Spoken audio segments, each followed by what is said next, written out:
अर्धसूत्री विभाजनमध्ये आपण पाहिलं की दोन भाग असतात, भाग एक आणि भाग दोन. जो भाग एक आहे त्या भाग एक मध्ये 4 अवस्था आहे. पूर्वावस्था 1, मध्य अवस्था 1, पश्चावस्था 1 आणि अंत्य अवस्था 1. या 4 अवस्थांमधून काय होतं तर अर्धसूत्री विभाजन भाग 1 पूर्ण होतं. परंतु याच्यापैकी जे पूर्वावस्था 1 आहे त्या पूर्वावस्था 1 मध्ये त्या ठिकाणी 5 वेगवेगळ्या स्टेज सांगितलेल्या आहेत. 5 वेगवेगळे अवस्था सांगण्यात आलेल्या आहेत. ताड बसायचं कधी पण बरं का, जिवंत असल्यासारखं जगायचं नाही तर मेल्यात जमाय आपण. लिव्ह यंग, लिव्ह फ्री, कळलं का? युवा जगायचं आणि मुक्त जगायचं. हा, काही काही लोक निवळ असे जायला आले काय करू अशी जगत आहेत. तर याच्यामध्ये लक्ष द्या, अर्धसूत्री विभाजनामध्ये जी पूर्वावस्था आहे, ठीक आहे, ह्या अवस्थेला सगळ्यात जास्त वेळ लागतो बा. कोणत्या अवस्थेला? कोणत्या अवस्था? पूर्वावस्था 1. लक्षात ठेवा हा पॉईंट. मी तुम्हाला रिपीट का सांगतोय, काल जे तुम्हाला शिकवलं मी ते थोडं फक्त एक ओळख झाली आपली, पण आज आपण ते डिटेलमध्ये शिकतोय. की पुन्हा घेण्याचं कारण हे की सर आम्हाला तुम्ही फक्त वरून वाचून दाखवलं आणि आकृत्या सांगितल्या, त्याच्यामध्ये आतमध्ये काय असं काही जादू सांगितलीच नाही, ठीक आहे. तर त्याच्यामध्ये अर्धसूत्री विभाजन भाग 1 जे आहे, भाग 1 मध्ये तुम्ही जर बघितलं तर जी पूर्वावस्था 1 आहे त्याच्यामध्ये 5 आकृत्या दिल्यात बघा. दिसते का? पूर्वावस्था 1 ते 5 सापडली का? सापडली का? नाही सापडली, नाही सापडली. ओके, 5 वेगवेगळ्या आकृत्या आहेत. तुम्हाला ते परत दाखवू का मी? एकच मिनिट थांबा तुम्ही. हम तुमको दिखा देंगे, ठीक आहे. तर बघा मित्रांनो, मी तुम्हाला दाखवते ते, तुम्ही बघा.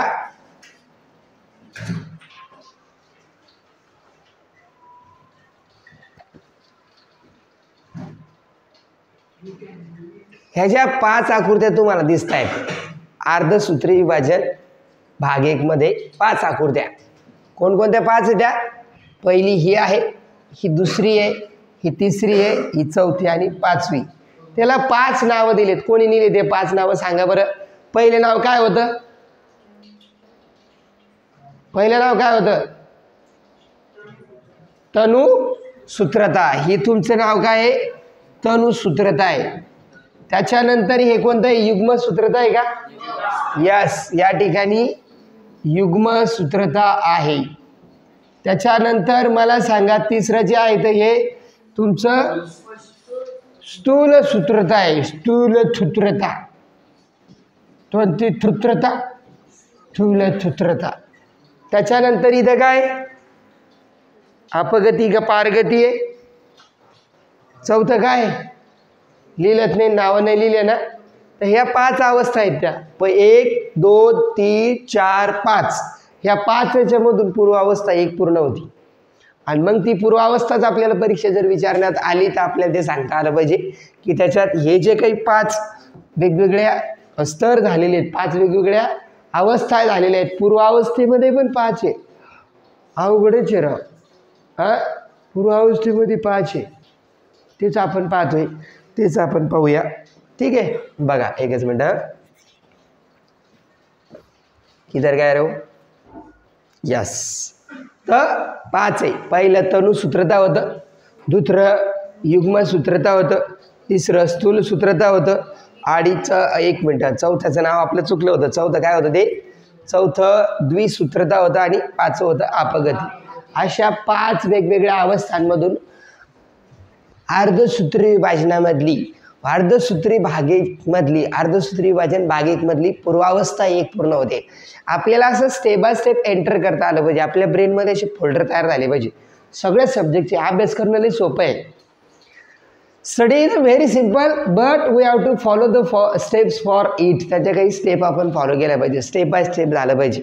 मला सांगा, आपल्याला जेवण करायचं आहे, आपण हॉलमध्ये गेल्या जेवण करायला बसतो का? हॉलमध्येच बसतो. मला जेवायचं नाही, इथंच बसतो मी. नाही, मी दरुजातच बसतो, नाही गेटवरच बसतो का आपण? मला गेटवरच जेवायचं आहे, इथं मला इथंच जेवायचं. पार्किंगमध्ये गाडी लावली, मला इथंच जेवायचं, असं जेवतो का आपण? बरोबर आहे का? जे विशिष्ट काम आहे ते विशिष्ट ठिकाणीच होत असतं. बरोबर आहे. पण आपले लोक कुठं काही करते, वर्गामध्ये खायच्या वस्तू आणतात. चिंगम खाय, मी म्हणतो काहीतरी पवित्र खायचं गाईचं, हे की नाही. ते पंचतत्व आहे ना गाईकडं, ते गाईतल्या पंचतत्वातलं एखादं पवित्र पदार्थ खायचा. ते एक कोणतं तरी पैलवान आहे बघा, जो काहीतरी नाव आहे त्याचं, हां पैलवान आहे तो पैलवान गोमूत्र पितो गाईचं, आणि तो प्युअर पदार्थ खातो. फक्त ते असं जेवण भाजीपोळी नाही खातो, फक्त फळं. तो एक ॲट अ टाईम सपाटे आणतो 24,000 48 तास सारखं वर्कआउट करू शकतो तो, एवढी ताकद आहे. साबण लावित नाही अंगाला, शेण लावतो, शेणानं आंघोळ करतो. गोमूत्र पितो तो, गोमूत्र. पैलवान काहीतरी नाव आहे यार त्याचं, रात्री परदेशीच पाहुणे सांगितलं. असो तर तो हरियाणाचा आहे आपल्या इकडचा, पंजाबमधला. तर ह्या 5 वेगवेगळ्या अवस्था आहे. ठीक आहे, चला आता एक एक अवस्था आपण बघूया. याला सगळ्यात जास्त वेळ लागत असतो बघा. ही जी पूर्वावस्था आहे ना, सूत्री विभाजनामध्ये जी पूर्वावस्था आहे तिथे एका टप्प्यात होती, लवकर होती, परंतु याला सगळ्यात जास्त वेळ लागतो. कारण याच्यामध्ये 5 वेगवेगळ्या काय आहेत, पुनर्विभागणी 5 भागामध्ये करण्यात आलेली आहे. सगळ्यात पहिलं काय आहे, तनुसूत्रता. आकृती पहा तुम्ही तनुसूत्रताची, ही तुमची तनुसूत्रता आहे बा. काय व्हायला लागले तुम्हाला, काय दिसू राहिलं या ठिकाणी तुम्हाला गुणसूत्र दिसायला लागले 2 प्रकारचे. दिसू राहिले की नाही, मला वाटतं सगळ्यांना दिसत असेल, दिसतं की नाही. एक लक्ष द्या, हे तुमची पूर्ण पेशी आहे. हे काय तुमची पूर्ण पेशी. ह्या पेशीच्या आतमध्ये आहे ना, पेशीच्या आतमध्ये केंद्रक आहे. हे काय तुमचं पेशीच्या आतमध्ये केंद्रक आहे. त्याच्यानंतर त्याचबरोबर पेशीच्या आतमध्ये काय काय 2 प्रकारचे गुणसूत्र आहे. 2 प्रकारचे गुणसूत्र कोणकोणते? एक तुमचं लाल रंगाचं गुणसूत्र आहे,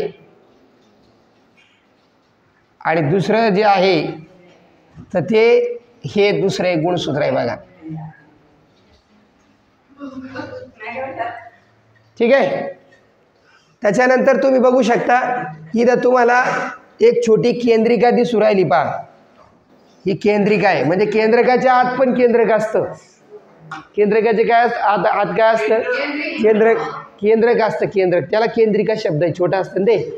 केंद्रकाच्या कामावर लक्ष ठेवणारा पण एक केंद्रक असतो. मॅनेजरच्या कामावर लक्ष ठेवणारा मॅनेजर, बरोबर आहे.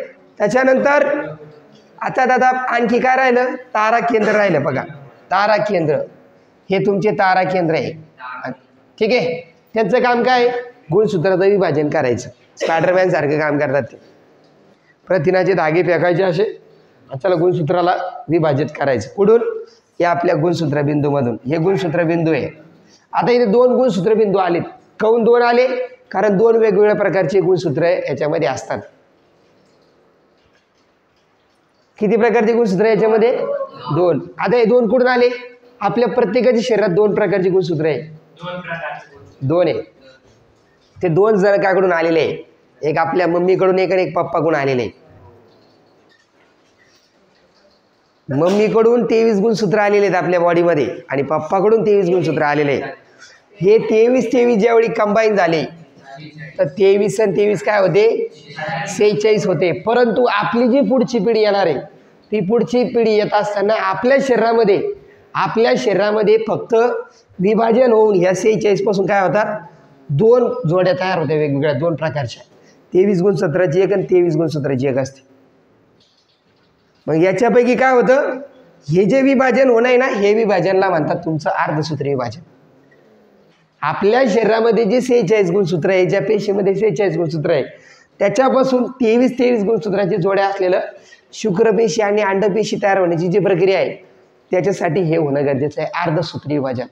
अर्धसूत्री शब्द काय वापरला, तर गुणसूत्राचं विभाजन होतं. अर्धे गुणसूत्र होतात, परंतु अर्धे गुणसूत्र होतात, पण कसे, तर ऑलरेडी आपल्या शरीरात जे 2 प्रकारचे गुणसूत्र आहे ते सुद्धा काय करतात, त्या ठिकाणी त्यांच्यातल्या जनुकाच्या भागाची देवाणघेवाण करतात. आणि ती जनुकाच्या भागाची देवाणघेवाण कुठून लक्ष देते, आपल्याला आकृतीवर लक्ष देते. आता ते 2 प्रकारचे गुणसूत्र कोणते, एक आपल्या मम्मीकडून आलेले आहे समजा ऑरेंज कलरचं, आणि ब्ल्यू कलरचं आलेलं आहे आपल्या पप्पाकडून. मग हे 2 गुणसूत्र आहे, म्हणून ही जी पेशी आहे याला द्विगुणी पेशी म्हणलेलं आहे. बोला कोणती पेशी म्हणलेलं आहे? द्विगुणी. शब्दाचा अर्थ कळाला का? द्विगुणी का म्हणलं तर काऊन म्हणलं कळालं का? कारण काय या ठिकाणी दोन प्रकारचे गुणसूत्र याच्यामध्ये भाग घेतात. ते दोन गुणसूत्राचं एकत्रीकरण होतं, कॉम्बो होतं, ते एकत्र येतात आणि त्याच्यापासून मग नवीन जे गुणसूत्र तयार होतं ते एकच गुणसूत्र असतं. त्याच्यामध्ये ते एकाच प्रकारचं वाटतं पण त्याच्यात दोघांचे गुणधर्म असतात. आता आपल्या शरीरामध्ये आपल्या आई आणि वडील दोघांचे पण लक्षण आहे, बरोबर आहे. म्हणजे आपण कोऑर्डिनेटर आहे, आपण रिप्रेझेंटेटिव्ह आहे आपल्या मम्मी आणि पप्पाची. ठीक आहे. तर हे कशामुळे झालं? त्यांच्या शरीरामध्ये असलेले जे काही लक्षणं असतील दोघांच्या शरीरातले आले. पुन्हा त्याच्या दोघांच्या शरीरात पण काय त्यांच्या मम्मी पप्पाचे गुणसूत्र आहे. जेव्हा आपल्या शरीरात आले ना तर दोघांचे कंबाईन होऊन आले. त्यांचे आपले जे आजी आजोबा आहेत त्यांचे पण गुणसूत्र आपल्या शरीरामध्ये आलेले आहेत. ते कसे आले? रिप्रेझेंटेटिव्ह म्हणून आलेले आहेत. तर हेच आपलं काय आहे? अर्धसूत्री विभाजन आहे. अर्धसूत्रीचा अर्थ या ठिकाणी तुम्हाला कळाला असेल, कारण गुणसूत्र जेवढे आहेत त्याच्यातले अर्धेच गुणसूत्र पुढच्या पिढीत जातात, परंतु ते जात असताना ते मिश्र होऊन जातात. मिश्र म्हणजे कसे? पुढची पिढी तयार होत असताना मागच्या पिढीतले जे गुणलक्षण आलेले आहेत ते दोघं एकत्र होऊन त्याच्यातले प्रभावी लक्षणं पुढे जात असतात. ठीक आहे. तर हे पहिली अवस्था आहे तुमची तनुसूत्रता. तनुसूत्रताची आकृती कळाली का? सगळ्या आकृतीमध्ये तुम्हाला पेशीचं आवरण दिसतंय, केंद्रकावरचं पण आवरण दिसतंय. तुम्हाला या ठिकाणी गुणसूत्र दिसायला लागलेत. या ठिकाणी गुणसूत्राचं काय होतं ते आपण पाहणार आहे. गुणसूत्र बिंदू दिसतंय, केंद्रिका दिसू राहिली, बरोबर आहे. आता याचं काय होतं बघा, त्या ठिकाणी सांगितलं आपल्याला. सगळ्यात पहिले कोणतं आहे? वाचा काय पहिलं? तनुसूत्रता. काय होतं याच्यामध्ये? तनुसूत्रतेमध्ये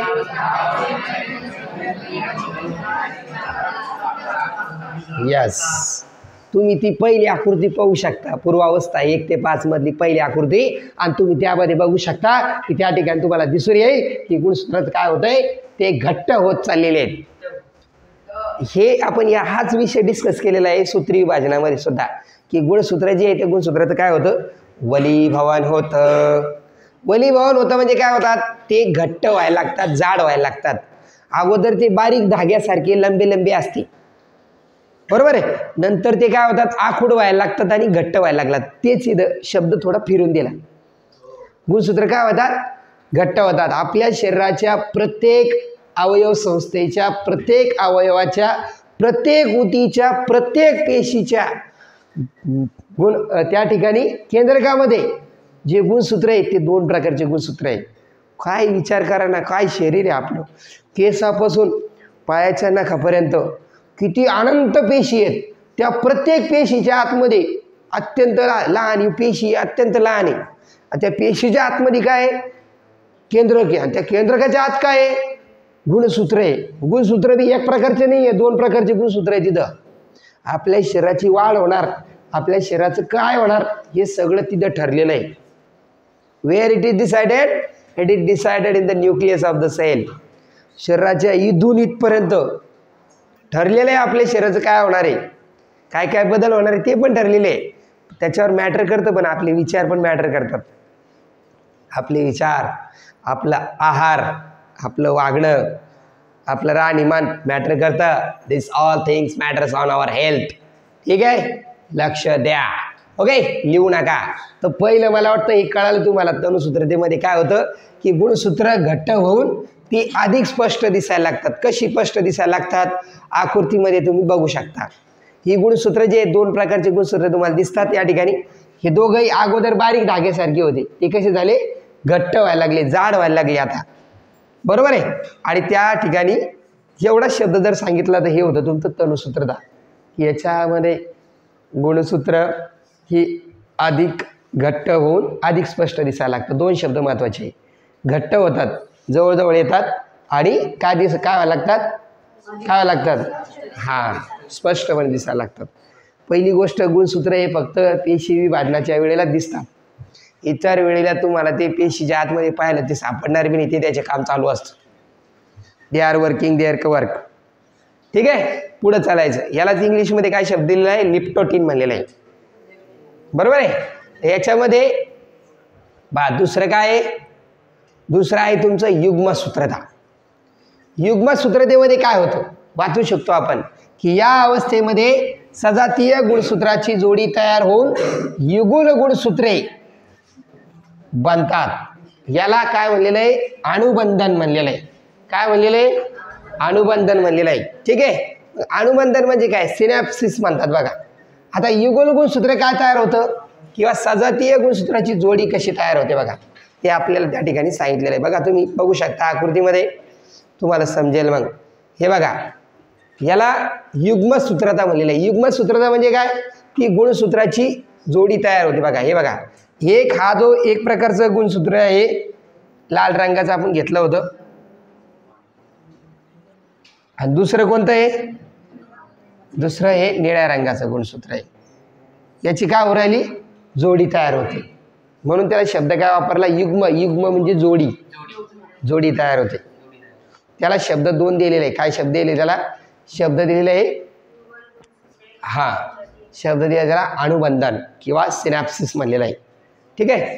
हे तुमचं युगल गुणसूत्र शब्द का घेतलं तर त्यांच्या ज्या एक पी भुजा दोन्ही गुणसूत्र असन तर त्याच्या पी भुजा अशा जोडल्या जातात, आणि त्यानंतर दुसरी जे क्यू भुजा असेल तर ते सुद्धा अशा जवळजवळ येतात. काऊन येणार ते? तर पुढची स्टेप होणार त्याच्यामध्ये. त्याच्यात काय होणार आहे? तर जनुकाचा भागाची देवाणघेवाण होणार आहे. त्यासाठी ते जे विरुद्ध लक्षणं असलेले जे काही गुणसूत्र आहेत त्यांचे युग्मक होणार त्या ठिकाणी, युगुल होणार. युगुल म्हणजे दोघांची त्या ठिकाणी पी भुजा जोडली जाणार, आणि दुसरी क्यू भुजा पण अशी जवळ जोडली जाते, आणि हे जे गुणसूत्रबिंदू आहेत हे सुद्धा जवळजवळ येत आहेत. ठीक आहे. तर इथपर्यंत कळालं. हे झालं तुमचं युग्मसूत्रता. याला झायगोटिक शब्द आहे. काय म्हणलेले? यस.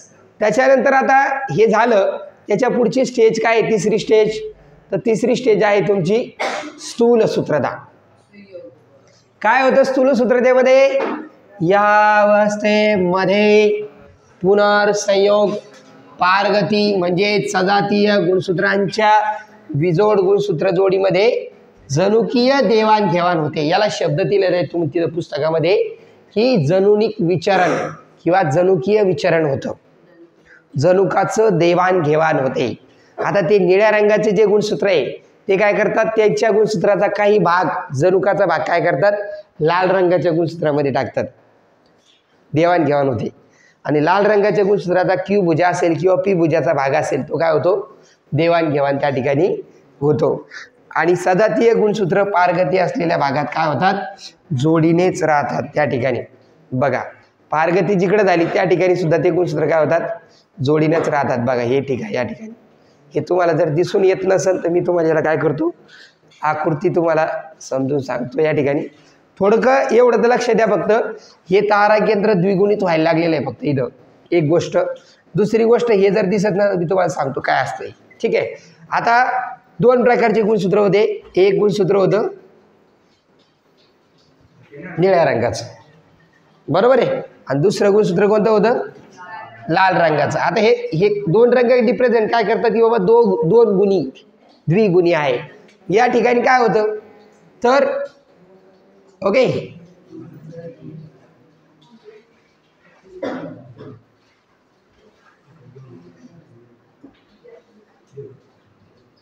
ठीक आहे. तर इथं होतं काय? पारगती होते. पारगती होते म्हणजे नेमकं काय होतं मी तुम्हाला सांगतो. ठीक आहे, इकडे लक्ष द्या.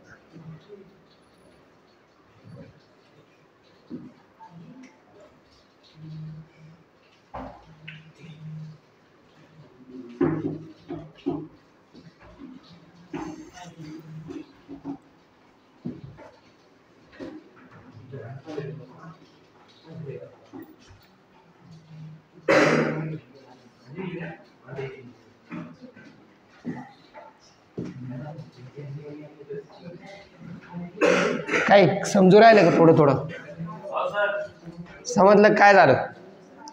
या ठिकाणी तुमच्या जनुकाची देवाणघेवाण झाली.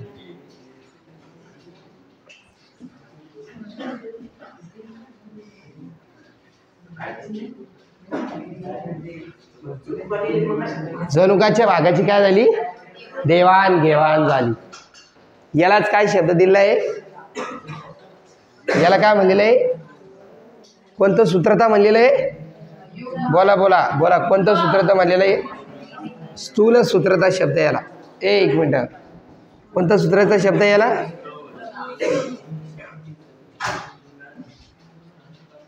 या ठिकाणी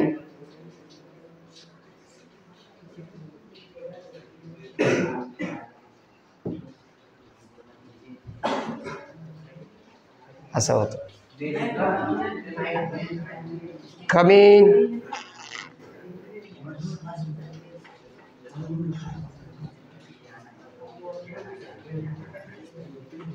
तर इथं काय होतं? गुणसूत्राच्या भागाची देवाणघेवाण होते, जननिक विचारण होतं. ठीक आहे, चालेल. त्याच्यानंतर आहे द्विसूत्रता. द्विसूत्रता काय आहे? तर युगल गुणसूत्रे परस्परांपासून पारगत असलेला भाग सोडून अलग होतात. अलग होतात म्हणजे कसं होतात ते? तर दोन गुणसूत्रे या ठिकाणी त्यांचं काय झालं? पारगती झाली. तो कसं होतं ते या ठिकाणी आपल्याला असं दाखवलेलं आहे. हे दोन्ही गुणसूत्र वेगवेगळे होतात. वेगवेगळे कसे होणार? या ठिकाणी समजा हे गुणसूत्र कसं येईल? हे गुणसूत्र येईल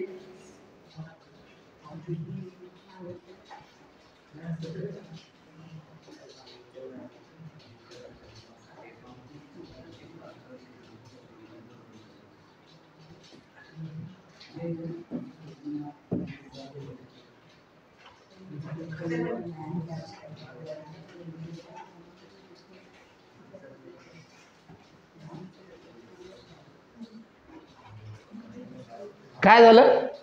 गुणसूत्राची देवाणघेवाण झाली. तर हे तिसऱ्या याच्यामध्ये तिसऱ्या का चौथं आहे? वेगवेगळे झाले ते.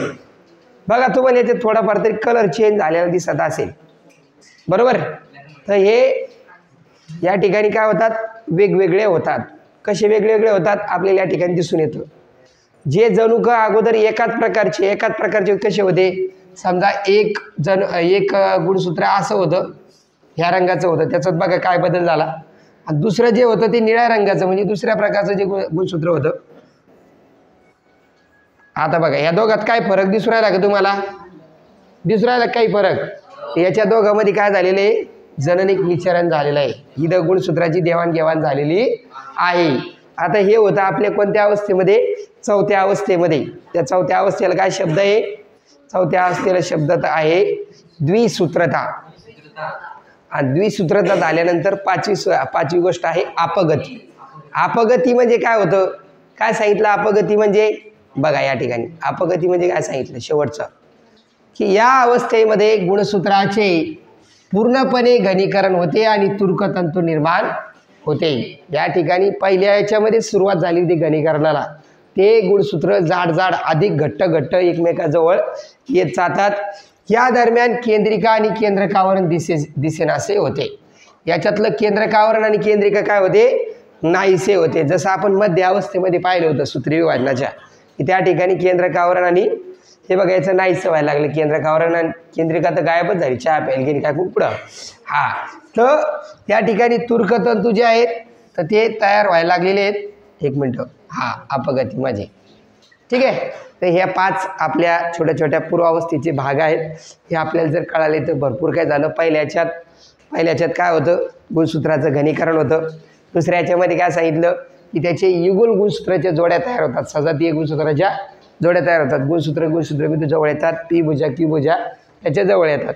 तिसऱ्या याच्यात काय सांगितलं? त्यांच्या गुणसूत्रांमध्ये जनुनिक विचारण होतं, बरोबर आहे. आणि जनुकीय विचारण होतं म्हणजे त्या ठिकाणी जनुकाची देवाणघेवाण होते.